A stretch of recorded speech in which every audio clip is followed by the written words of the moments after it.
Rinpoche has been murdered. I'm not doing anything. You know that where is his body? I'm not doing anything. Where is Rinpoche?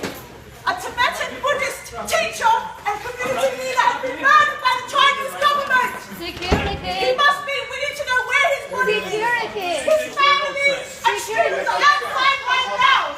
We need to tell us. You need to tell us where his body is. We need to know where his body is. You need to release his body. There's thousands and thousands of Tibetans outside in Tibet, outside of the prison, outside the monastery, waiting for the body to be released.